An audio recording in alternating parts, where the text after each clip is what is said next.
Friends नमस्कार, welcome to success with Shyam. दोस्तों, आज की इस वीडियो में हम लोग पढ़ेंगे वैष्णव धर्म के बारे में। जैसा कि हम लोग लुसेंट बुक के अंतर्गत प्राचीन भारत का इतिहास पढ़ रहे हैं, तो उसी के अंतर्गत आज का टॉपिक है वैष्णव धर्म।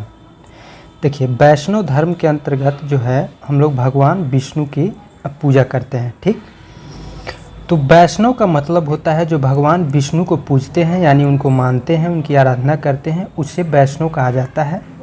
और वैष्णव धर्म यानी भगवान विष्णु से संबंधित जो धर्म है उसे वैष्णव धर्म कहा जाता है। वैष्णव धर्म के कुछ और नाम हैं, जैसे इसे सातवत धर्म कहा जाता है और इसे नारायण धर्म के भी नाम से जाना जाता है और इसे भागवत धर्म के नाम से भी जाना जाता है। ठीक, देखिए, वैष्णव धर्म के अंतर्गत भगवान विष्णु और उनके जो अवतार हुए हैं, जैसे राम, कृष्ण, वामन आदि अवतारों की पूजा की जाती है।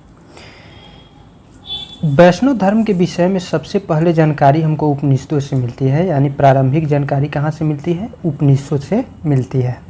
इसका विकास भगवत धर्म से हुआ है। वैष्णव धर्म का ही, जैसा कि हमने अभी बताया आपको, वैष्णव धर्म को भागवत धर्म के नाम से भी जाना जाता है। तो भागवत धर्म भी इसका एक विख्यात नाम है।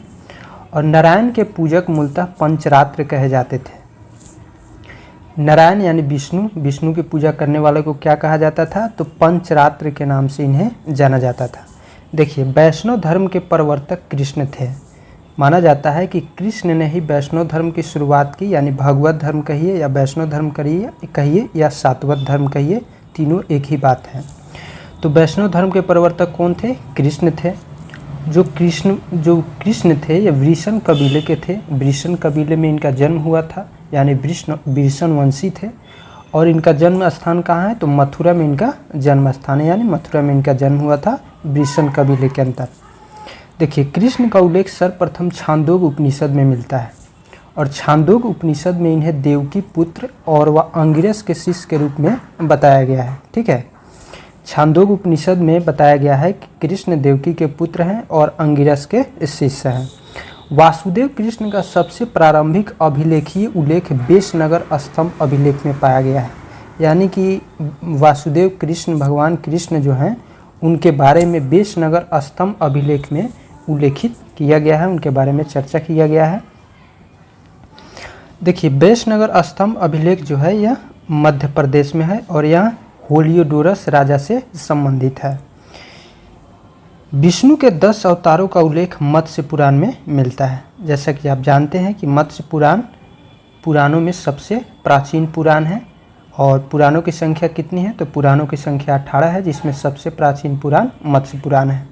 इसमें विष्णु के 10 अवतारों का उल्लेख किया गया है, जो इस प्रकार है, जैसे मत्स्य, कूर्म, वराह, नरसिंह, वामन, परशुराम, राम, बलराम। बलराम कहने का मतलब यहाँ कृष्ण से है। उसके बाद बुध एवं कल्कि अवतार होना अभी शेष है, यानी कि बाकी 9 अवतार भगवान विष्णु के हो चुके हैं, लेकिन कल्कि अवतार भविष्य में होने वाला है। गुप्त काल में विष्णु का वराह अवतार सर्वाधिक प्रसिद्ध था। क्या था? सर्वाधिक प्रसिद्ध था। यह आपसे पूछ सकता है कि गुप्त काल में भगवान विष्णु का कौन सा अवतार सबसे ज़्यादा प्रसिद्ध था? तो वराह अवतार सबसे प्रसिद्ध था।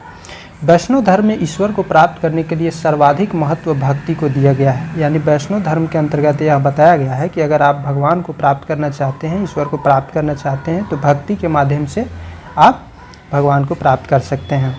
भगवान विष्णु के सुदर्शन चक्र में 6 तिलियाँ हैं। कितनी तिलियाँ हैं? तो 6 तिलियाँ हैं। देखिए, प्रमुख संप्रदाय, मत एवं आचार्य बहुत ही इंपॉर्टेंट है, यहाँ से हमेशा क्वेश्चन पूछे जाते हैं। देखिए, वैष्णव संप्रदाय के मत हैं विशिष्टाद्वैत और इनके आचार्य हुए हैं रामानुजाचार्य। उसके बाद है ब्रह्म संप्रदाय। ब्रह्म संप्रदाय के मत हैं द्वैत और इसके आचार्य हैं आनंद तीर्थ। रुद्र संप्रदाय के मत हैं शुद्धाद्वैत और इसके आचार्य हुए वल्लभाचार्य।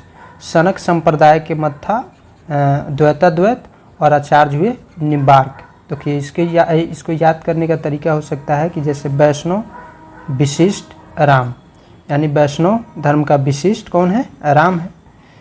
ब्रह्म आनंद, इसको जोड़ दीजिए, ब्रह्मानंद हो गया। द्वैत यानी जोड़ दीजिए, इसमें प्लस कर दीजिए, तो ब्रह्मानंद यानी 2 सब जोड़ दीजिए, ब्रह्म और आनंद, तो ब्रह्मानंद हो गया। इससे आप याद कर सकते हैं।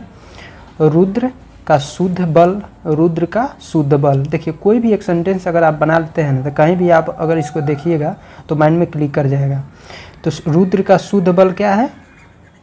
रुद्र का बल शुद्ध है, ऐसे याद कर लीजिए इसको। और सनक संप्रदाय का क्या है? तो सनक गया निम्बार्क, यानी दो दो नींबू खाकर सनक गया। तो इससे आप याद कर सकते हैं कि सनक संप्रदाय द्वैताद्वैत और इनके आचार्य कौन है? निम्बार्क। ठीक है। नेक्स्ट है प्रमुख संप्रदाय, संस्थापक एवं पुस्तक। प्रमुख संप्रदाय कौन है? तो बरकरी, जिसके संस्थापक नामदेव थे। श्री वैष्णव संप्रदाय के संस्थापक कौन थे? तो रामानुज, और इससे संबंधित पुस्तक ब्रह्मसूत्र है।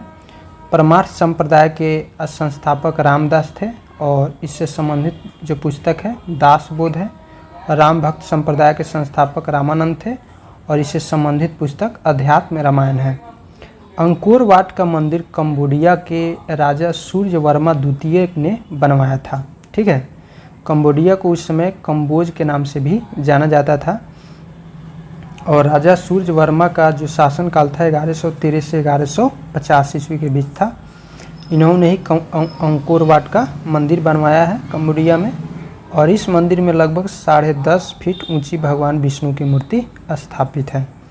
तो दोस्तों इस टॉपिक में बस इतना ही, फिर मिलते हैं हम लोग नेक्स्ट टॉपिक में। तब तक के लिए जय हिंद।